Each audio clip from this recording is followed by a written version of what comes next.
Next one, the very big issue that is going on. So we know that Donald Trump has won the presidential election in US. In the election campaign time itself, one of the important manifesto that they put forward was America is for Americans அப்படின்ற அந்த concept.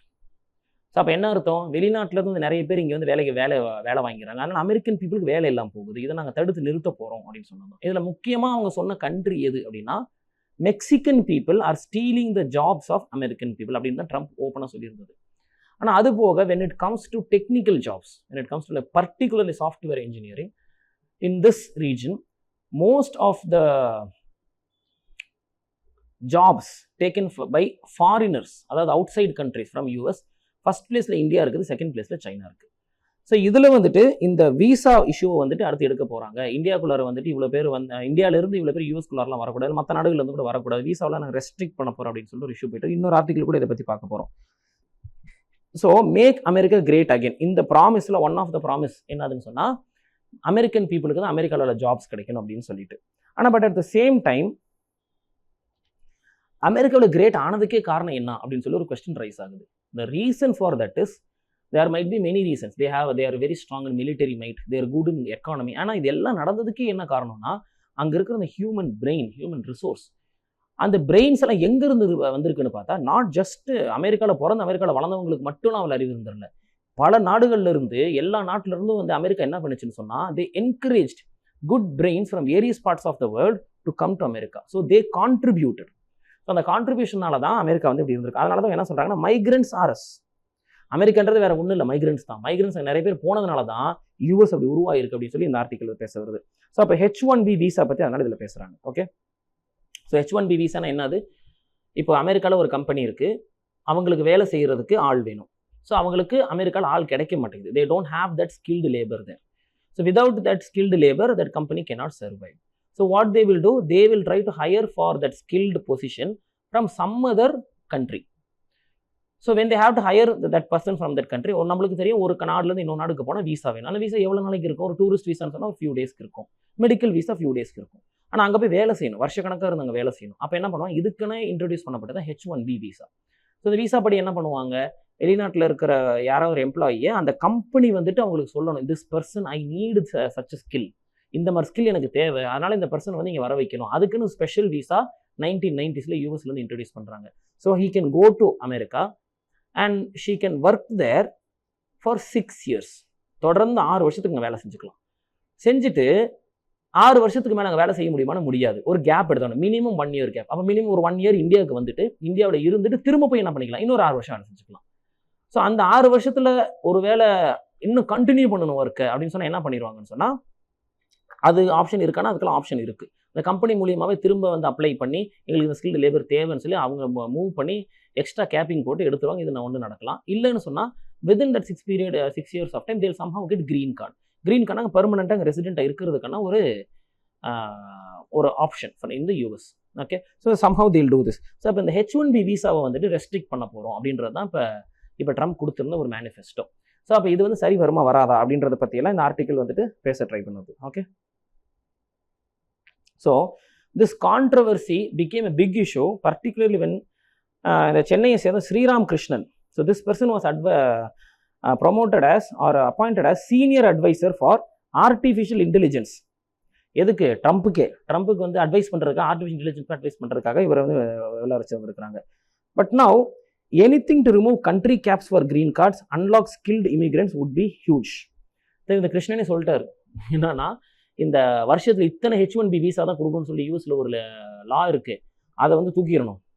அதே மாதிரி green card கொடுக்கறதுலையும் நிறைய பேர் கொடுக்காம இருக்கிறது ரொம்ப ஸ்ட்ரிஞ்சென்ட்டாக இருக்க ரூல்ஸ் எல்லாம், அதையும் தூக்கிடணும். அப்படி பண்ணிட்டா அது ஒரு ஹியூஜ் விஷயமா இருக்கும், ஒரு சிறந்த விஷயமா இருக்கும் சொல்லி அவர் சொல்லிட்டார். ஆனால் இதே ட்ரம்ப்பினுடைய எலெக்ஷன் கேம்பெயினில் ஒரு குரூப் ஆஃப் பீப்புள், இந்த ரீபப்ளிகன் சொல்லிட்டு ஒரு குரூப் ஆஃப் பீப்புள் இருப்பாங்க அதுக்குள்ளார, இவங்க என்னன்னு சொன்னால் H1B விசாலாம் இருக்கக்கூடாது, கிரீன் கார்டெலாம் யாருக்கு கொடுக்கக்கூடாது, அமெரிக்காவில் உள்ள ஜாப்ஸ் அமெரிக்கன்ஸ் தான் கிடைக்கணும்னு சொல்லி இப்படி ஒரு குரூப்பும் பேசிகிட்டு இருக்குது. இப்போ நீங்கள் எல்லா இடத்துலையும் பார்த்தீங்கன்னா இந்த மாதிரி ஒரு குரூப் இருக்கும். தமிழ்நாட்டில் முதற்கொண்டு ஒரு குரூப் இருக்கும். நார்த் இந்தியாவிலேருந்து யாரும் இங்கே நாங்கள் வேலை செய்ய விட மாட்டோம், இங்கெல்லாம் யாரும் வரக்கூடாது, தமிழ்நாட்டில் உள்ளவங்களாம் வேலை கிடைக்காம போயிட்டு இருக்கு அப்படின்னு சொல்லிட்டுலாம் சொல்கிறது எல்லா. இதே மாதிரி கர்நாடகாவில் போய் பார்த்தீங்கன்னா அங்கே ஒரு குரூப் இருக்கும், எல்லா இடத்துலையும் இந்த மாதிரி குரூப் இருக்கும். ஆனால் நம்ம ஏற்கனவே மைக்ரேஷன் அப்படின்ற கான்செப்ட் பற்றி கரண்ட் அஃபேர்ஸ்லையும் பேசியிருக்கிறோம், ஜியாகிரபி கிளாஸில் ஹியூமன் ஜியாகிரபிலையும் பேசியிருக்கோம் நம்ம. No one can stop migration. It is just a market issue. when there is need for a vacancy, when there is a skilled labor anywhere found in the world, business will try to put that person there to make that work happen. So அதில் இருக்கிறதுல எங்கே வந்து சீப்பான labour கிடையாது அங்கே அவங்கள தான் எடுத்து போட பார்ப்பாங்க. If you do business you will do that, I do business I will do that. No one will want to do business by giving more salary and facing loss. If at all I think நான் வந்து தமிழனுக்கு தான் வேலை கொடுப்பேன்னு சொல்லி ஒரு காரியம் பண்ணுறேன். அல்ல அமெரிக்காவில் இருக்க ஒரு கம்பெனி வந்து நான் அமெரிக்காவில் உள்ளவங்களுக்கு மட்டும் தான் வேலை கொடுப்பேன். But the other company nearby is going to give a job to another person. They are going to give lesser salary. Because of that, they can charge less to their client. So all the clients will go to them. இந்த company என்ன பண்ண வேண்டியது, இழுத்து மூடிட்டு தான் போக வேண்டியது கடைசியில். ஸோ அப்போ இந்த இஷ்யூ, இந்த ஐடியா வந்து எக்கனாமிக்கலி இது ஒர்க் அவுட்டே ஆகாது. ஒரு லா போட்டு இங்கே உள்ளவங்களுக்கு வந்து லோக்கல் பீப்புளுக்கு மட்டும்தான் வந்துட்டு ஜாப் கொடுக்கணும். சரி, let us say America is going to do this. They say we are going to stop this H1B visa. இல்லைனா ரொம்ப குறைக்க போகிறோம், அமெரிக்கன்ஸ் வந்து வேலை செய்யக்கூடாதுன்னு சொன்னால் இமீடியேட் என்ன நடக்கும்? Private companies there, they will not care about what American government is doing. They want profit. So they will try to ஸ்விட்ச் தியர் கம்பெனி ஆர் ஸ்விட்ச் one of their branches R create a new branch in some other country where this immigration is allowed properly for job purpose particularly. So நான் எங்கே இருந்தாலும் higher பண்ணிக்கலாம், நான் என் company வந்து சக்ஸஸ்ஃபுல்லாக நடத்தலாம்னு சொல்லி எந்த நாட்டில் அவங்களுக்கு ஆப்ஷன் கிடைக்குதோ அந்த நாட்டுக்கு அவங்க மாற பார்ப்பாங்க. அது மாற பார்த்தா என்ன ஆகும்? இங்கே இருக்க அமெரிக்காலேருந்து ஒரு மிகப்பெரிய பிஸ்னஸ் வெளியில் போயிடும். So America's economy will start to go down. So there is no way that if it is a state or a country or whatever, this is actually stupid idea to say that I will not allow other country people or other state people or other district people to come into my place and do the job. It cannot happen. Okay, so that is a general thing that we have seen so far. That is why people like Elon Musk and Vivek Ramaswamy, who a politician from India who is an American right now, so all these people, they support this H1B visas. So Elon Musk எந்த அளவுக்கு சொல்லிருக்காங்க, I will go to war. அதாவது இந்த visa பிரச்சனை நான் வார்க்கே போவேன், வரணும் அவர் பெரிய பிரச்சனையை பண்ணுவேன் நான் இந்த இஷ்யூ சரி பண்ணுறதுக்கு, அந்த அளவுக்கு H1B விசா முக்கியம்னு சொல்லியிருக்காரு. நம்ம பின்னாடி இன்னொரு ஆர்டிகல் பார்ப்போம். சார் அப்போ அதே நேரத்தில் வந்து அமெரிக்கன் பீப்புளுக்கு வேலை கிடைக்கிறது இல்லை. எதனால் அமெரிக்கன் பீப்புளுக்கு வேலை கிடைக்கலன்னா, இப்போ அமெரிக்கன் பீப்புள் டிமாண்ட் பண்ணுற சேலரி அதிகம், அதே வேலையை வந்து இந்தியன் பீப்புள் போய் ஒரு கம்மி சேலரிக்கு பண்ணி கொடுத்துருவாங்கன்றதுனால அவ்வளோ சேலரிக்கு ஈஸியாக எனக்கு இங்கே வேற ஒரு ஆள் கிடைக்கிறது 10% அந்த மாதிரி தான் கணக்கு வருதுன்னு சொல்கிறாங்க. சேலரி ரொம்ப comparatively salary given to an American for a particular job compared to salary given to an Indian for the same job is very less. அதனால தான் இந்தியன் பீப்புளை வந்து ஹையர் பண்ணுறாங்க, சைனீஸ் பீப்புளை ஹையர் பண்ணி வேலையை செஞ்சிடறாங்க அப்படின்றது தான் கம்ப்ளைண்ட். ஸோ அப்போ அமெரிக்கன் பீப்புளுக்கு வேலை எல்லாம் போயிடும். ஸோ எலான் மஸ்க் இதுக்கு ஒரு ஃபீஸிபிளான ஒரு சொல்யூஷன் கூட பின்னாடி சொல்லியிருப்போம், இன்னொரு ஆர்டிகல் நம்ம பார்ப்போம். ஆனால் there is solution for this. நீங்கள் அதுக்கு H1 விசாவை கட் பண்ணாதீங்க, do something else, put a cap on the salary. அதாவது இது பர்டிகுலர் ஸ்கில்லுக்கு நீங்கள் வெளியில் இந்தியாவிலேருந்து எடுத்தாலும் சைனாலேருந்து எடுத்தாலும் எங்கேருந்து ஸ்கில் எடுத்தாலும் இவ்வளோ சேலரி கொடுத்து தான் ஆகணும் அப்படின்னு போடுங்க. அப்போ what will the companies do? சேலரியும் அதிகம் கொடுத்து இதுக்காக விசா ப்ராசஸ்லாம் பண்ணி அவங்களுக்கு நாங்கள் ஃப்ளைட் டிக்கெட்லாம் போட்டு கொடுத்து இவ்வளோவையும் பண்ணி ஒருத்தனை கூட்டு வந்து இங்கே வேலை செய்ய வைக்கிறதுக்கு பேசாமல் ஒரு அமெரிக்கன் வேலை செய்ய வச்சுட்டு போயிடலாம்ப்பா, எனக்கு வந்து பெரிய லாஸ் இல்லை அப்படின்னு சொல்லிட்டு செய்ய வச்சுட்டு போயிடுவாங்க. இல்லை உண்மையாலுமே இந்த வேலையை செய்யறதுக்கான ஸ்கில்டான ஒருத்தங்க அங்கே இந்தியாவில் தான் இருக்கான், வேறு ஆளே கிடைக்கலன்னு சொல்லி என்ன பண்ணுவாங்க, அவனை கூப்பிட்டு வேலை செய்வாங்க. அப்போ ஸ்கில்லுக்காக அந்த மைக்ரேஷன் நடக்கட்டும், சேலரியை குறைக்கிறதுக்காக அந்த மைக்ரேஷன் நடக்கணும். ஏன்னா இப்போ அந்த விசாவை வந்து நிறுத்தணும்னு சொல்கிறவங்களை, விசாவை குறைக்கணும்னு சொல்கிறவங்களுடைய கிளைம் என்னவா இருக்குது, இங்கே வந்து சம்பளத்தை குறைக்கிறதுக்காக தான் கம்பெனிஸ் வந்து இங்கே வந்து மற்ற கண்ட்ரீஸ்லேருந்து வேலைக்கு ஆள் எடுக்கிறாங்கன்னு சொல்கிறாங்க. அது உண்மையும் அதுதான். அப்போது ஆனால் அதே நேரத்தில் நீங்கள் விசாவை குறைச்சிட்டிங்கன்னு சொன்னால் உண்மையாலுமே ஒரு கம்பெனி இருக்கும், அந்த கம்பெனிஸ் அந்த ஸ்கில்டு லேபர் தேவைப்படும், அவன் கம்பெனியை நடத்துறதுக்கு ஆள் தேவைப்படும். விசா இல்லாதனால ஆள் கிடைக்காம போயிடும். ஸோ அந்த ஜாப் நடக்காமல் போயிடலாம். So simply make one thing simple, salary கம்மி சேலரி கொடுக்கூடாதுன்னு சொல்லிடுங்க. எந்த நாட்டில் இருந்து வந்து வேலை செஞ்சாலும் இந்த ஜாபுக்கு இவ்வளோ தான் சேலரி கொடுக்கணும்னு சொல்லி கேப் பண்ணுங்க. அப்போது அந்த அவங்களுக்கு சேலரியை குறைக்கிறதுக்கு ட்ரை பண்ணிட்டு இருக்காங்கன்னா வெளிநாட்டில் ஆளை எடுக்க மாட்டாங்க, அமெரிக்கனுக்கு வேலை கொடுத்துட போகிறாங்க. இல்லை அவங்களுக்கு உண்மையாலுமே ஸ்கில்டு லேபர் வேணும்னு சொன்னால் அதிக சேலரி கொடுத்து வெளிநாட்டிலேருந்து வேலையை ஆள் எடுத்துட்டு போகிறாங்க. But you do not curb this visa அப்படின்னு சொல்லி எலான் மஸ்க் பின்னாடி ஐடியாலாம் கொடுத்துருப்பாரு, பார்ப்போம் நம்ம. ஓகே, ஸோ ட்ரம்ப் என்ன பண்ணிட்டு இருக்காருன்னா ஆசிலேஷன் ஆகிட்டே இருக்கிறாரு. அவர் ஒரு டைம் வந்து இல்லை விசாக்கு உள்ளார் வரவிட மாட்டேன்றாரு, திரும்ப வந்து இல்லை விசா இந்தியா வெளிநாட்டிலேருந்து விசாவெல்லாம் நிறுத்த மாட்டாங்க கொடுப்பேன், மாற்றி மாற்றி பேசிட்டு இருக்கிறாரு. Okay, so now if you graduate from US college you should automatic get green card with your diploma. இதுவும் ட்ரம்ப் சொன்னது தான். நீங்கள் யூஎஸில் வந்து ஒரு காலேஜில் படிக்கிறீங்கன்னா வெளியில் போகிறீங்கன்னா எந்த நாட்டுக்காரங்க வந்து கையோடு கிரீன் கார்டு கொடுத்துடணும்னு சொல்கிறாரு. ஏன்னா இப்போ தான் வந்து விசாவே கொடுக்கக்கூடாதுன்னு சொன்ன ஒரு மனுஷன் இப்போ என்னென்ன கிரீன் கார்டே கொடுக்கணும்னு சொல்லி ஒரு கேம்பெயின் பண்ணியிருக்காரு. அப்படின்னா அவர் வேறு மாதிரி சொல்கிறாரு. இங்கே அமெரிக்காவில் வந்து இங்கே இவ்வளோ பெரிய யூனிவர்சிட்டியில் படித்து எல்லா ஸ்கில்லையும் கற்றுக்கிட்டு அந்த ஸ்கில் வந்து அமெரிக்காவுக்கு தான் யூஸ் பண்ண வைக்கணும் ஒருத்தனை. அவன் இங்கே வேற நாட்டு போனால் அந்த ஸ்கில் அங்கே யூஸ் பண்ணிடுவான். அமெரிக்கா கொடுத்த ஸ்கில்ல அமெரிக்காவுக்கு தான் யூஸ் ஆகும், அதனால கிரீன் கார்டு கொடுத்துட்றேன் அப்படின்றதையும் ஒரு பக்கம் விசா கொடுக்க மாட்டேன்றாரு, இன்னொரு பக்கம் கிரீன் கார்டே கொடுப்பேன்றாரு. இவர் என்ன நினைப்பில் இருக்காருன்னு சொல்லி தெரியல, ஆசிலேஷன்ல இருக்கிறான்னு சொல்லிட்டு அதுவும் ஒரு பக்கம் போயிட்டு இருக்குது. Its wealth and power owe much to its ability to attract the best talent in the world. It's the openness of the world's old edge market that makes it an apt partner for the world's largest. So, US வந்து இவ்வளோ பெரிய economy இருக்குது, இவ்வளோ பவர்ஃபுல்லான country இருக்கிறதுக்கு காரணமே இதுதான்ப்பா. நீங்கள் ஓப்பன்னஸ் எந்த நாட்டிலேருந்து வந்தாலும் அந்த டேலண்ட் மட்டும் இருந்துச்சுன்னு சொன்னால் நாங்கள் ஆதரிப்போ இங்கே வந்து வேலை செய்யலாம்னு சொல்லி சொன்னாங்க. டெமோக்ரஸி ஸ்ட்ராங்காக இருக்கிறது இதெல்லாம் தான் காரணம். இப்போ நிறைய பீப்புள் அமெரிக்காவில் போய் செட்டில் ஆகணும்னு நினைக்கிறதுக்கு காரணம் வெறும் பணம் மட்டும் இல்லை, சேலரி மட்டும் இல்லை, அதை தாண்டி அங்கே போனால் ரைட்ஸ் இருக்குது. ஒரு போலீஸே நான் நிறுத்தணும்னு சொன்னால் கூட என்கிட்ட எல்லா டாக்குமெண்ட்ஸ் கரெக்டாக இருக்குது, நான் கரெக்டாக இருந்துச்சு, நான் ஒன்றுமே செய்ய முடியும், நான் என்னால் போலீஸ்ட்டு ரிட்டன் பேச முடியும். இங்கே என் கண்ட்ரியில் என்னால் பேச முடியுமா? அப்படி முடியாது. அங்கே எனக்கு இன்னும் கொஞ்சம் ஃப்ரீடம் அதிகமாக இருக்குன்னு கூட நினைக்கிறேன் நிறைய விஷயங்கள்ல. It's there. நம்ம கண்ட்ரியில் மாதிரி வந்துட்டு like if you marry someone whom I don't like, நாளை வச்சு உன்னை கொண்டுருவேன், உனக்கு நான் விஷத்தை ஊற்றி உனக்கு கொண்டுருவேன்னு சொல்லி ஆணவ கொலை கௌரவ கொலை பண்ணுற அளவுக்கு நம்ம நாடு வந்துட்டு வீக்காக தான் இருந்துருக்கு டெமோக்ரஸியில். Though it is hard, we have to accept it. But in countries like America the law is so strong, democracy is more powerful there. So அதனாலையும் பீப்புள் போகிறாங்க. இதுதான் உங்களோட பவர், யூஎஸோட ஸ்ட்ரென்த்தே அதுதான். அதை போய் இப்போ கெடுத்து விட்டுட்டு நான் அமெரிக்காவை கிரேட் ஆக போகிறேன் அப்படின்னு சொல்லி சொன்னால் இது ஒர்க் அவுட் ஆகாது. மாகான்ற கான்செப்ட் வந்துட்டு ராங் கான்செப்ட்னு சொல்லி சொல்கிறாங்க. அமெரிக்கா கிரேட்டு தான். அது ஏன் கிரேட்னா மைக்ரன்ஸ் உள்ள வரனால தான், அங்கே டெமோக்ரஸி ஸ்ட்ராங்காக இருக்கிறனால தான். அதை கெடுத்துட்டுன்னு சொன்னால் அமெரிக்கா கிரேட்டாக இருக்காது அப்படின்னு சொல்லி சொல்கிறாங்க. Okay, now will get into the next article. Okay, the next article is a science and tech article. It's about space program. So India has launched its first space docking mission called as SpaDex, SpaceDex அப்படின்னு கூட வச்சுக்கோங்களேன். So அப்போ docking அப்படின்னா என்னன்னா, it's just like parking. அந்த மாதிரி இப்போ ஒரு இன்டர்நேஷனல் ஸ்பேஸ் ஸ்டேஷன், அந்த மாதிரி ஏதோ ஒரு ஸ்பேஸ் ஸ்டேஷன் வந்து ஸ்பேஸில் ஆல்ரெடி இருக்கும். இங்கே நம்ம கிரவுண்ட்லேருந்து அனுப்புகிற ஒரு ஸ்பேஸ் ஷட்டில், ஒரு ராக்கெட் இல்லைன்னா ஒரு சேட்டில் ஏதாவது போயிட்டு அதில் என்ன பண்ணிக்கும், அதில் போயிட்டு அப்படி லாக் ஆகி ஜாயின் பண்ணிக்கும். மோஸ்ட்லி ஸ்பேஸ் ஷட்டிலுக்கு தான் இது பண்ணுவாங்க மேக்ஸிமமாக. ஏன்னா இன்டர்ஸ்டெல்லார் மூவிலலாம் பார்த்துருப்பீங்க, அங்கே ஆல்ரெடி ஒரு ஸ்பேஸ் ஸ்டேஷன் அங்கே மிதந்துட்டு இருக்கும். இங்கேருந்து பூமியிலேருந்து போவாங்க, போய் அதில் போய் லாக் பண்ணிப்பாங்க. அதுலேருந்து ஒரு சின்ன பார்ட் ஆஃப் ராக்கெட் கிளம்பி வெளியில் போவோம். இந்த மாதிரிலாம் செய்வாங்க. ஸோ அப்போ டாக்கிங்னா சிம்பிளாக ஒரு பஸ் எங்கேருந்து வந்து பஸ் ஸ்டாண்டில் போய் பார்க் பண்ணி நிற்கிது இல்லை, அந்த மாதிரி இங்கேருந்து போகிற ஒரு ஸ்பேஸ் ஷட்டில் ஆல்ரெடி அங்கே இருக்கிற பெரிய ஸ்பேஸ் ஸ்டேஷனில் இல்லை இன்னொரு பெரிய ஸ்பேஸ் ஷட்டில்லையும் போயிட்டு தன்னை தானே லாக் பண்ணி அதில் ஃபிக்ஸ் ஆகிக்கிறது. இதுக்கு பேர் டாக்கிங். ஸோ இந்த டாக்கிங் இது வரைக்கும் இந்தியா பண்ணதில் இப்போ ஃபஸ்ட் டைம் பண்ணியிருக்காங்க. ஸோ அது இல்லாமல் 2 ஸ்பேஸ் வெஹிக்கிள்ஸ் அமைச்சிருக்காங்க, சேசர் அப்புறம் டார்கெட்.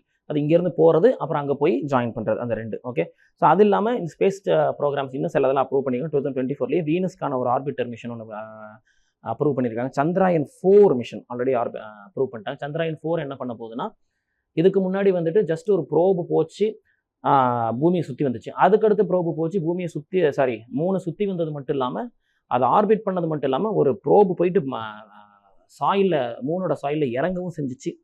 ஸோ அதில் போய் சில ரிசர்ச்லாம் பண்ணிச்சு. அடுத்து வந்து என்ன பண்ண போகிறாங்கன்னா, அங்கே சாயிலை கலெக்ட் பண்ணிவிட்டு திரும்ப அந்த ப்ரோப் அங்கேருந்து ரிட்டர்ன் கிளம்பி திரும்ப பூமிக்கு ராக் சாம்பிள்ஸை எடுத்துகிட்டு வர்றது. So this is not an easy thing. அங்கே போய் லேண்ட் ஆகுறது இட்ஸ் ஈஸி, அங்கே போய் திரும்ப அது வந்துட்டு ஒரு ராக்கெட் அங்கேருந்து எடுத்துக்கிட்டு அங்கேருந்து ஃபயர் அப் ஆகி ஸ்பேஸ்க்கு வந்து திரும்ப பூமிக்கே ரிட்டர்ன் வரணும், அதுவும் அங்கே இருக்கிற சாயில் சாம்பிள்ஸ் எல்லாம் எடுத்துகிட்டு வரணும்னா it's a huge mission. So that is Chandrayaan 4. So இது எல்லாமே வந்து அடுத்தடுத்து பண்ண போகிறாங்க அப்படின்னு சொல்லியிருக்கிறாங்க. So will see what else they are saying.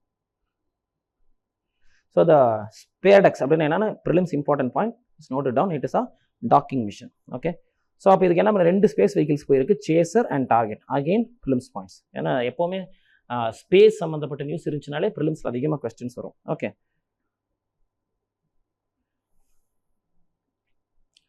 So இந்த ஆப்ரேஷன் மோர் தென் 1 வீக்குக்கு நடக்க போகுது. So it's a long term operation. Again it is a great thing. So now only US, Russia, China, only 3 countries have this facility of docking something. Okay, docking mission வந்து சக்ஸஸ்ஃபுல்லாக பண்ணக்கூடியது US, Russia and China alone. Now India is 4th country. And moreover, why it is important? So இப்போ ஒரு heavy space கிராஃப்டை வந்து அனுப்பணும் அப்படின்னு சொல்லும் போது என்ன பண்ணுவாங்க, ஆல்ரெடி ஒன்று கொண்டு போய் நிறுத்தி வச்சிருவாங்க. இங்கேருந்து ஒரு சின்ன ஸ்பேஸ் கிராஃப்டை கொண்டு அது கூட ஜாயின் பண்ணிக்கலாம். இல்லை அதே மாதிரி இன்டர்நேஷனல் ஸ்பேஸ் ஸ்டேஷன் அந்த மாதிரி இதில் போய் ரிசர்ச் பண்ணோம்னா இங்கேருந்து ஒரு நம்ம ஒரு ஸ்பேஸ் ஷட்டில் ராக்கெட் அமைச்சு அது கூட கொண்டு போய் லாக் பண்ணலாம். இதெல்லாம் பண்ணுறதுக்கு இது வந்து ரொம்ப முக்கியமாக இருக்குது. ஸோ நெக்ஸ்ட் ஒன் ஆல்ரெடி நம்ம சந்திராயன் 3 லான்ச் ஆச்சு, ஆதித்யா 1 லான்ச் ஆச்சு 2023. அடுத்து இன்னும் சில முக்கியமான விஷயங்கள் பண்ண போகிறாங்க. நம்ம ஏற்கனவே சொன்ன மாதிரி வீனஸ் ஆர்பிட்டர் மிஷன், அப்புறமேல் சந்திராயன் 4. இது வந்து 4th கமிங் நெக்ஸ்ட் நடக்க போகிற விஷன்ஸ். ஸோ சந்திராயன் 4ல we will have 5 components. An important thing is, again this could be a prelims question, இந்த 5 components ஒன்றா போக போகிறது இல்லை, தனித்தனியாக போகுது. வேறு நேரங்களில் வேறு கான்செப்ட்ஸ் வேறு காம்பனன்ட்ஸ் வந்து சென்ட் பண்ணி விட்டு கடைசியாக வந்துட்டு 2 மாடியூல் மொத்தம் 5 காம்பனண்ட்டையும் சேர்த்து 2 மாடியூலில் ஜாயின் பண்ண போகிறாங்க. ஸோ அப்போ இதுவும் எதுக்கு தேவைப்படுது? இங்கே பார்த்தீங்கன்னா டாக்கிங் நடக்குது. ஸோ நம்ம ஏற்கனவே அங்கே ஒரு காம்பனண்ட் அமைச்சு அங்கே ஸ்பேஸில் இருக்கும், அங்கே 3 சுற்றி வந்துட்டு இருக்கும். இங்கே இன்னொரு காம்பனண்ட் அமைச்சு அது கூட போய் ஜாயின் பண்ண வைக்கிறாங்க. ஸோ அப்போ டாக் பண்ண வேண்டிய தேவைப்படுது. ஸோ அதுக்கெல்லாம் இந்த டாக்கிங் மிஷின் வந்து ஒரு முன்னோடியாக இருக்க போகுது. அதே மாதிரி பாரதிய அந்தரிக்ஷா ஸ்டேஷன், இது வேற ஒன்றும் இல்லை, இன்டர்நேஷனல் ஸ்பேஸ் ஸ்டேஷன் மாதிரி சைனா ஒரு ஸ்டேஷன் அமைச்சாங்க, நம்ம ஏற்கனவே பார்த்துருந்தோம். அவங்க ஒரு சொந்தமான ஒரு ஸ்பேஸ் ஸ்டேஷன் வச்சிருக்காங்க. அதே மாதிரி இந்தியா ஒரு சொந்த ஸ்பேஸ் ஸ்டேஷன் வைக்க போகிறாங்க. இது எப்படி பண்ண போகிறாங்க? எப்படி இன்டர்நேஷனல் ஸ்பேஸ் ஸ்டேஷன் அமைச்சாலும் அதே மாதிரி தான். அப்படி இங்கேருந்து மொத்த இன்டர்நேஷனல் ஸ்பேஸ் ஸ்டேஷன் தூக்கி கொண்டு போயெல்லாம் அங்கே வச்சு ராக்கெட்டில் கொண்டுட்டு போய் நிறுத்தலை. குட்டி காம்பனன்ட்ஸ் அமைச்சு ஒன்றுன்னா கொண்டு போய் அங்கே ஜாயின் பண்ணாங்க. சேம் மெத்தட் இந்தியாவை என்ன பண்ண போகிறாங்க? 5 மாடியூல் அனுப்ப போகிறாங்க. ஓகே, இது எப்போன்னு சொன்னால் 2028 இந்தியாவுக்குன்னு ஒரு சொந்த ஸ்பேஸ் ஸ்டேஷன் அமைக்க போகிறாங்க இன் 2028. அதுக்கு இப்போ நடந்திருக்க இந்த டாக்எக்ஸ் is going to be very important. Okay, so prelims point. So there are so many prelims point here. So please try to note it down. Okay, and moreover, one more thing. இந்த docking station போனதில் கவுபி seeds ஏதோ ஒரு விதை போயிருக்கு, அவ்வளோதான். So இது என்ன பண்ணுறாங்கன்னா, இது அங்கே வந்து விளைய வைக்க போகிறாங்க. So it will develop a 2 leaf stage in space. ஒரு விதையை வந்து செடியை முளைக்க வைக்கிறதுக்கு ஸ்பேஸில் ட்ரை பண்ணவும் போகிறாங்க. இதுவும் நடக்க போகுது. Okay, so these are some important things in the space technology from India. Next one, very important article regarding pollution market. So இது என்ன சொல்றாங்கன்னா, இது let me tell you the summary of this article. பொல்யூஷனை குறைக்கிறேன்னு சொல்லிட்டு இருக்கலாம். அது அவ்வளோ easy இல்லை. Pollution குறைச்சா ரொம்ப நல்லதுப்பா, அது வந்து ரொம்ப ஒரு சிறப்பான விஷயம், பூமியை நம்ம காப்பாற்றலாம், அடுத்த தலைமுறைக்கு கொண்டுட்டு போயிட்டு நம்ம பூமியை நல்லபடியாக சேர்க்கலாம், நம்மளோட மண்ணை கொண்டு போய் அவங்கள்ட்ட சேர்க்கணும், நம்மள நல்ல சுத்தமான காற்றை நம்ம அடுத்த தலைமுறைக்கு கொடுக்கணும். இப்படியெல்லாம் சொல்ற நல்லா இருக்கு. ஆனால் செய்யறமான்னு கேட்டால் யாருக்கும் அதை செய்யல பெரிய விருப்பம் இல்லை. அடுத்த தலைமுறைக்கு சொத்தை சேர்த்து வச்சிடணும், 2 வீடை கட்டி விட்டுறணும், பேங்க்ல நிறைய பணத்தை போட்டு வச்சிடணும், வரதட்சணை நிறைய நகையை கொடுத்துடணும். இந்த எண்ணம் வர்ற மக்களுக்கு வந்துட்டு அடுத்து வர தலைமுறைக்கு சுவாசிக்க நல்ல காத்தும் குடிக்க நல்ல தண்ணியும் நம்ம கொடுக்கணும். அதுக்காக நம்ம பொல்யூஷன் பண்ணாமல் என்விரான்மெண்ட்டை பார்த்துக்கணும் அப்படின்றதெல்லாம் யாரும் செய்ய முடியலை. அது நடக்கலை அப்படின்றாரு இந்த ஆர்டிக்கல்ல. அதெல்லாம் நடக்காது. ஆனால் பொல்யூஷன் கண்ட்ரோலை உண்மையால் எப்படி பண்ணணும்னு சொன்னால், make it as a market. அது ஒன்று தான் இது வழி. அப்போ என்னது, எமிஷன் கம்மியாக பண்ணுறீங்களா, கார்பன் டை ஆக்சைடு எமிஷனை குறைச்சிருக்கீங்களா, உங்களுக்கு ஒரு 100 ரூபா கொடுப்பேன். இன்னும் கொஞ்சம் கார்பன் டை ஆக்சைடு எமிஷனை குறைப்பீங்களா, இருந்தால் இன்னொரு 1000 ரூபா கொடுப்பேன். காசு கொடுப்பேன்னு சொன்னால் மட்டும்தான் வேலை நடக்கும். அப்போ ஒரே ஆப்ஷன் என்னன்னா, இதை மார்க்கெட்டாக மாற்றுறது. அப்படி பண்ணிட்டா நல்லபடியாக வந்து என்விரான்மெண்ட் குவாலிட்டி இன்க்ரீஸ் பண்ணலாம் அப்படின்னு சொல்லிட்டு இந்த ஆர்டிக்கல் சொல்லியிருக்காங்க. Real good article which you can very well use it in mains. Okay, so who have done this? Researchers in the Energy Policy Institute at the University of Chicago, EPIC அப்படி institute தான் சொல்லியிருக்கிறாங்க. Now market based solutions, use this keyword in your mains. So அப்போ pollution குறைக்கிறதுன்னு easy வழி என்னது, market based solutions. So and that also should happen as a win-win situation. Win-win என்ன சொல்றாங்க, without ஹேம்பரிங் economic growth. அப்போ என்விரான்மெண்ட்டை பாதுகாக்கிறது எக்கனாமிக் க்ரோத் நிறுத்தவும் முடியாது. அப்போ அதை எப்படி பண்ணுறதுனா, 2 பக்கமும் எக்கனாமிக் க்ரோத்தும் நடக்கணும், என்விரான்மெண்ட்டும் வந்துட்டு பாதுகாக்கப்படணும். So it's easy to make it as a market அப்படின்னு சொல்றாங்க. Okay, so what is that called as emissions trading scheme. நம்ம ஏற்கனவே கார்பன் கிரெடிட் ஸ்கீம்லாம் ஏற்கனவே முன்னாடி பார்த்துக்கலாம், அது மாதிரி ஒரு ஸ்கீம் தான் இது. Okay, so what does it do? It will allow companies, இது ஒரு ஸ்கீமை கூட எந்த கம்பெனி வேணும், they can buy and sell emission permits. இந்த பாருங்கப்பா, ஒரு வருஷத்துல எனக்கு வந்து 20 கிராம் கார்பன் எமிட் பண்றதுக்கு எனக்கு உரிமை இருக்கு. நான் ஆனால் வெறும் 10 கிராம் எமிட் பண்ணியிருக்கேன். அப்போ மிச்சம் 10 கிராம் எமிட்டே பண்ணல. அந்த 10 கிராம் என்ன பண்ணுறேன், சர்டிஃபிகேட்டை போட்டு இன்னொரு கம்பெனி கொடுத்துருவேன். அந்த கம்பெனி ஒரு 30 கிராம்ஸ் வரைக்கும் எமிட் பண்ணலாம், ஆனால் 40 கிராம்ஸ் எமிட் பண்ணிட்டாங்க. இப்போ என்ன பண்ணிக்கலாம், இந்த சர்டிஃபிகேட்டை காசு கொடுத்து வாங்குறது மூலியமா அவங்களோட எமிஷன் ரெக்கார்டை டேலி பண்ணிக்கலாம். ஸோ இந்த மாதிரி companies to companies, countries to கண்ட்ரிஸ்லாம் இல்லை, கம்பெனிஸ் டு கம்பெனிஸ் யார் வேணுன்ற கார்பன் கிரெடிட்டை வந்துட்டு வாங்கிக்கலாம், விற்றுக்கலாம். இப்போ நம்ம சொன்ன கம்பெனி 2 செகண்ட் கம்பெனி கிட்ட ஒரு 10 கார்பன் கிரெடிட் ஆல்ரெடி கையில் இருக்குது. அந்த கிரெடிட் அவங்க பத்திரமா வச்சிருக்காங்க. நெக்ஸ்ட் இயர் வந்துட்டு எமிஷன்ஸ் நடக்குது, அவங்க கொஞ்சம் கம்மியாக தான் எமிஷன் பண்ணியிருக்காங்க, வேற ஒரு கம்பெனி அதிக எமிஷன் பண்ணிருச்சு. இவங்க என்ன பண்ணலாம், ஓகே நம்மளுக்கு இப்போ தான் எமிஷன் கம்மியாக பண்ணியிருப்பேன், காசு சம்பாதிப்போம்னு சொல்லிட்டு அந்த 10 கிரெடிட்டை கொடுத்து இவங்க அமௌண்ட் டிமாண்ட் பண்ணி என்ன பண்ணிக்கலாம், எக்ஸ்ட்ரா காசை வாங்கிக்கலாம். ஷேர் மார்க்கெட் மாதிரி இதை வந்து கொண்டுட்டு வரதுக்கு இவர் சொல்றாரு. It is a great idea அப்படின்னு சொல்றாரு. Okay, so it is a cost effective way as well. யாரும் போய் இதுக்கு செலவெல்லாம் பண்ண வேண்டாம், அந்த கம்பெனிஸ் அவங்க வேலையை பார்த்துக்கும். இதுல எபிக் வந்து இந்தியாவிலும் இருக்கு, Epic India. So this has also designed some emissions targeting scheme in Surat and Ahmedabad, and it has gone very well. So why? To cut particulate emission by 20 to 30%. So companies என்ன பண்ணியிருக்காங்க 20 to 30% particulate emissions குறைச்சிருக்காங்க. நம்ம particulate எமிஷன்ஸ்னு சொன்னால் இந்த 2.5 10 அப்படிலாம் சொல்கிறோம் பார்த்தீங்களா, particulate emissions எல்லாம் இதெல்லாம் வந்து 20 to 30% குறைச்சிருக்காங்க. See the important point, without any rise in operating cost. அவங்க கம்பெனிக்கு எது நஷ்டம் ஆகலை, எக்ஸ்ட்ரா செலவு ஆகலை, ஆனாலும் வந்து எமிஷன்ஸ் குறைக்க முடிஞ்சிருக்கு. How? By using this method. So this is a very rare win strategy. So இந்த மாதிரி வேர்ட்ஸ் வந்து கரெக்டாக யூஸ் பண்ணுங்க. So similarly Maharashtra has issued a notification to start a sulphur dioxide market. So very important, ப்ரிலிம்ஸுக்கும் சரி மெயின்ஸுக்கும் சரி, sulphur dioxide மார்க்கெட்டை ஸ்டார்ட் பண்ணி மகாராஷ்டிரா கவர்மெண்ட்டே ஆல்ரெடி பண்ணிட்டாங்க. So this is going well. So why not to do it as a national strategy. சில ஸ்டேட்ஸில் அதை ஆல்ரெடி பண்ணிட்டாங்க. இதை பொலிட்டிக்கல் பில்லோட நேஷனல் ஸ்ட்ராட்டஜியை அதை பண்ண ஆரம்பிக்கணும் அப்படின்னு சொல்கிறாங்க. அது மட்டும் இல்லாமல் experiences from US, European Union, Japan, China, இவங்க எல்லாருமே வந்துட்டு இதை யூஸ் பண்ணிட்டு இருக்காங்க. Air pollution is not a law of nature, it's an economic of political will. இதை நம்ம வந்து எத்திக்ஸ் யூஸ் பண்ண முடியாது. பொலிட்டிக்கல் வில் வேணும், கவர்மெண்ட் இதை இறங்கி செய்யணும். இந்த மாதிரி வந்து மார்க்கெட் ட்ரேடிங் ஸ்கீம்ஸ் வந்து உண்டு பண்ணணும் அப்படின்னு சொல்லியிருக்காங்க. Okay, next point, it is time. See this point, நம்ம ஏற்கனவே சொன்னது சம்மரியோட point. It is time to get rid of the era of good feelings and turn it into very transactional process where money is exchanged for reducing carbon dioxide. So அப்போ என்ன சொல்லியிருக்காங்க அப்படின்னா, இந்த good வில்லெல்லாம் work out ஆகாதீங்க, simply make it economical. கம்மி emission பண்ணால் காசு கிடைக்கும். எனக்கு இன்னும் கொஞ்சம் எமிஷன் பண்ண வேண்டி இருக்கா, நான் என்கிட்ட நிறைய பணம் காசு கொடுத்து வாங்கிக்கிறேன். So this will stabilise. This really looks like a good idea as well. And they have set an important point there. Nature வந்துட்டு எத்தனை சோலார் பேனல்ஸ் போட்டிருக்காங்கன்றதெல்லாம் பார்க்காது. அது நீங்கள் என்ன பண்ணுறீங்க அதை பற்றி கவலை. அதுக்கு ஒரே கவலை என்ன, கார்பன் டை ஆக்சைடு இருக்கா இல்லையா, அவ்வளோதான். ஸோ கார்பன் எமிஷன்ஸை குறைக்கிறதுக்கு என்ன வழி, directly targeted, get to the target. இங்கே வந்து don't keep beating around the push. நான் வந்து சோலார் பேனல் வைக்கிறேன், நான் வந்துட்டு ரெனியூவபிள் எனர்ஜிக்கு மாறுறேன், நான் இதெல்லாம் விட்டுருங்க. பிரச்சனை carbon. So just go to carbon. கார்பனை குறைக்கணும்ப்பா, இவ்வளோதான். So what will a company do? Automatically they will get into the process. So I have to reduce carbon emission, which if I do, I'll get more profit. So I will go for solar panels, or I will do something else. Let them do whatever they want. Just ask them to reduce the carbon emission. And if you ask them, they are not going to do. Just make it as a market. So every company, any company will want profit. That's it. Money குறைய, காசு குறையா தன்னால செய்ய போறாங்க அந்த வேலையை அப்படின்னு article சொல்லுது. A real good idea. You can very well use it in your articles, in your answers. Next one, again on environment or science center question.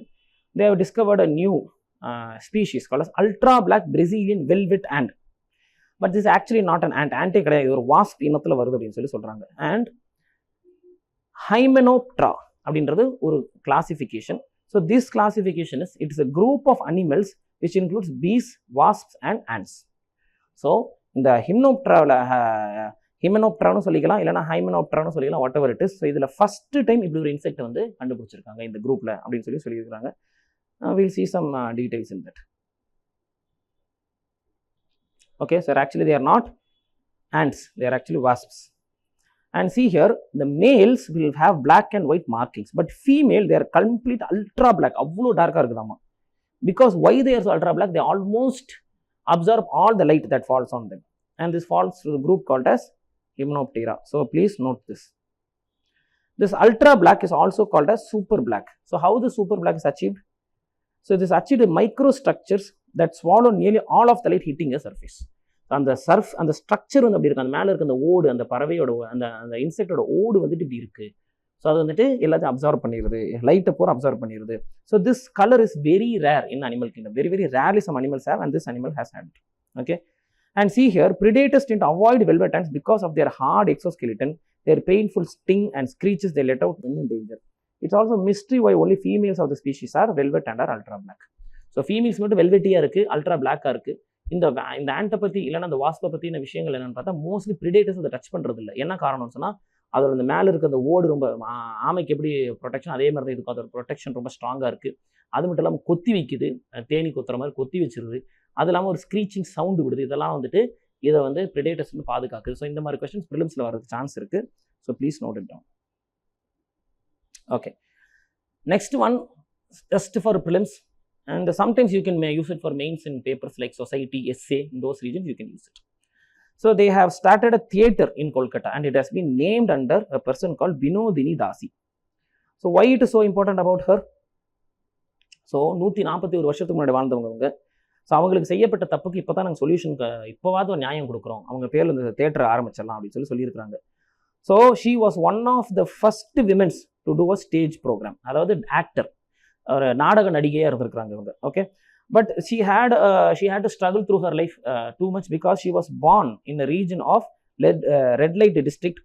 So and she was a public, ரோட்டில் வந்து dance ஆடி, ரோட்டில் dance அந்த மாதிரி கூத்தாடி வேலை மாதிரி அந்த மாதிரி செஞ்சுருக்காங்க. ஸோ அதனால் அவங்களுக்கு ஒரு ஸ்டிக்மா, சோஷியல் ஸ்டிக்மா அதிகமாக இருந்திருக்கு. அதனால் லைஃப்பில் ரொம்ப ஸ்ட்ரகிள் பண்ணியிருக்காங்க. One thing. And she was when she was promised that there will be a theater and it will be called as B theater. அவங்க வினோதினின்றது பேரில் வைப்போம்னு சொல்லி, ஆனால் பின்னாடி அவங்க பேரை வைக்கல, வேற பேர் வச்சுட்டாங்க.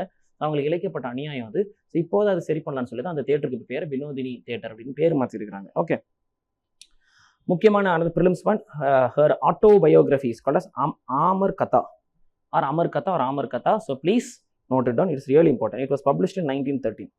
Okay, in that what is written, she talks about the challenges of caste, class, patriarchy. இதில் நான் என் லைஃப்பில் என்னென்ன கஷ்டங்களை பார்த்தேன்னு சொல்லிட்டு இதில் எழுதியிருக்கிறாங்க.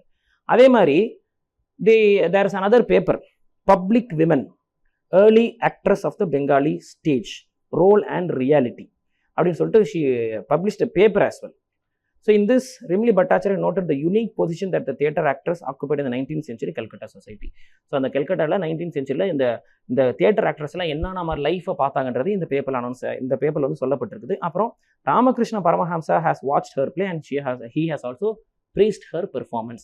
சில முக்கியமான mostly it is useful for prelims, but at the same time you can, if you know, remember this detail, you can use it in society and you can use it in essay paper as well. Okay,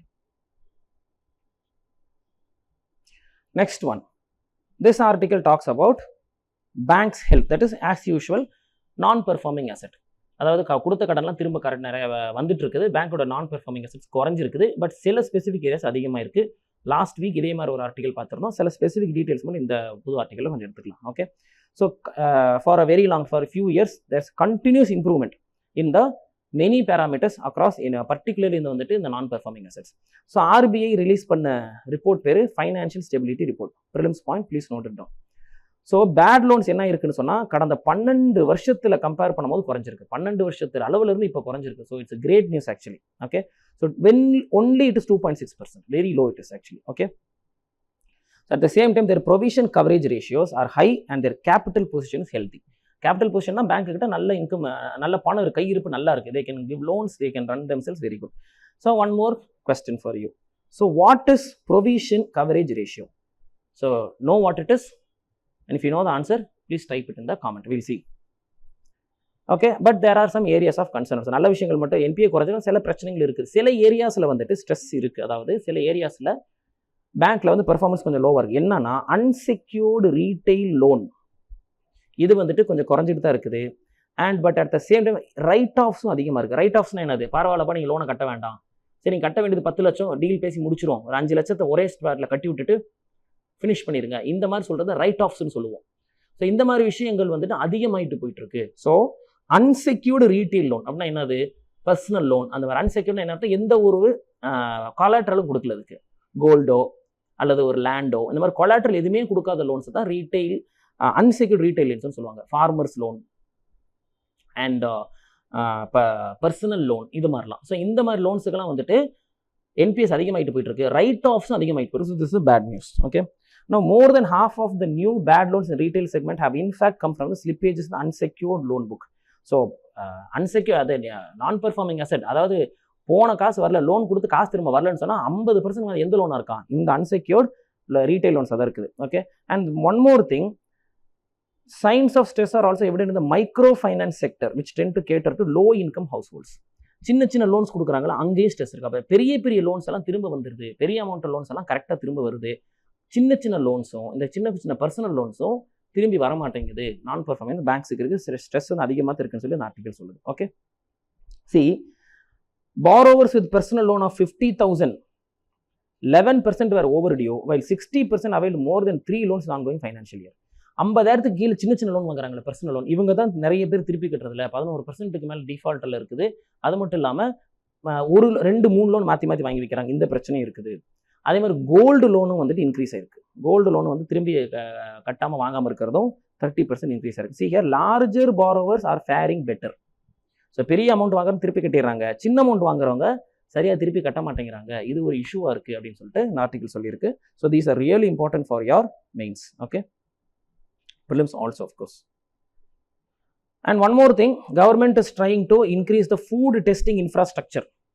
ஏன்னா இந்தியாவிலேருந்து போகிற சில ஃபுட்டெல்லாம் வந்து quality சரியில்லை, அதனால் நாங்கள் இனிமேல் வாங்க யூரோப்பியன் யூனியன் திருப்பி அனுப்புறது, இந்த மாதிரி பிரச்சனைகள் தொடர்ந்து நடந்துட்டு இருக்கிறனால ஃபுட் டெஸ்டிங், நம்ம ஹனி பற்றியெல்லாம் பார்த்துருந்தோம். ஹனியில் வந்துட்டு 2 பிராண்டை தவிர மற்ற எல்லா அந்த நியூக்ளியர் டெஸ்ட் பண்ணியிருந்தாங்க. அதில் மாலிகுலர் லெவல் டெஸ்ட் பண்ணியிருந்தாங்க. மாலிகுலர் டெஸ்ட்டில் என்ன தெரிஞ்சதுன்னு சொன்னால், most of the honey brands in India are just getting sugar syrup from China and they are converting into honey like something and putting it in the bottle and giving it to us, and they have also exported it. ஜெர்மனியில் போய் அதை molecular test பண்ணணும் கண்டுபிடிச்சிட்டாங்க கடைசியில். இது நம்மளுக்கு ஏற்கனவே முன்னாடி நம்ம நியூஸ் ஆர்டிகல்ஸ் இதை பார்த்துருந்தோம். அப்போ நம்ம தேன் குடிச்சா உடம்புக்கு நல்லது, ஹனி டீ இதெல்லாம் நம்ம குடிச்சிருக்கு. என்னன்னா கடைசியில் பார்த்தா சைனாவில் வந்து சுகர் சிரப்பை தான் குடிச்சிட்டு இருக்கோம். Okay, only 2 brands were found to be properly giving real honey. அதில் 2 பிராண்ட் என்னன்னா, one is the brand called nature, another is the brand called Saffola. இந்த 2 பிராண்ட் தான், மற்ற எல்லாமே வந்து சுகர் சிரப்பாக தான் இருக்குன்னு சொல்லி ஜெர்மனியில் கண்டுபிடிச்சிருந்தாங்க. So now we don't know whether they have changed or still they are giving us sugar syrup in the name of honey. We don't know. So அதனால ஃபுட் டெஸ்டிங் அண்ட் இன்ஃப்ராஸ்ட்ரக்சரை கவர்மெண்ட் இன்க்ரீஸ் பண்ண பார்க்குறாங்க. why they are trying to increase it? Because we are trying to increase exports by this. Okay, now why we are doing is very important. Is India is already negotiating for free trade agreements with the United Kingdom and also European union. So இவங்க ஏற்கனவே European countries தான் இந்த return அனுப்பிச்சிட்டு இருக்காங்க சாப்பாட்டு பொருளை quality இல்லைன்னு சொல்லிட்டு. அந்த பிரச்சனை திரும்ப வரக்கூடாதுன்றதுக்காக இது ஆல்ரெடி இந்தியா வந்துட்டு ஃபுட் டெஸ்டிங் இன்ஃப்ராஸ்ட்ரக்சர் எங்கள்கிட்ட இருக்குது, நாங்களே வந்து அதெல்லாம் இன்க்ரீஸ் பண்ணிட்டோம், so you can very well go for the agreement அப்படின்னு சொல்லலாம் இல்லையா, அதுக்காக தான். Okay, now this EIC certification, it is recognized by major countries. இந்தியாவில் டெஸ்ட் பண்ணி சர்டிஃபை பண்ணிட்டா அந்த இந்தியாவோட certification is recognised in major countries like European Union, United States, Australia, Turkey, Korea, Japan, இந்த மாதிரி நிறைய கண்ட்ரிஸ் அதை வந்துட்டு அக்செப்ட் பண்ணுறாங்க. அது மட்டும் இல்லாமல் இந்த EIC it has good relationship with and participation with Codex Alimentarius, international level food testing organisations, ISO, world trade organisation. So இவங்க எல்லாத்துக்கூடையுமே EICக்கு வந்துட்டு ஆல்ரெடி லிங்க் இருக்குது. So they are having good relationship. So இப்போ EIC-யோடைய certification is respected worldwide. So if we are going to increase the food testing infrastructure and EIC certification is given for a food, most probably it will not be sent back. So it is very good for exports. Okay, yeah, that's it for this week. Thank you. We'll meet in the next week. If you have anything to change or any suggestions, please put it on the comment. And this and we have some more articles also in the document. Please download the document and go through it. Thank you.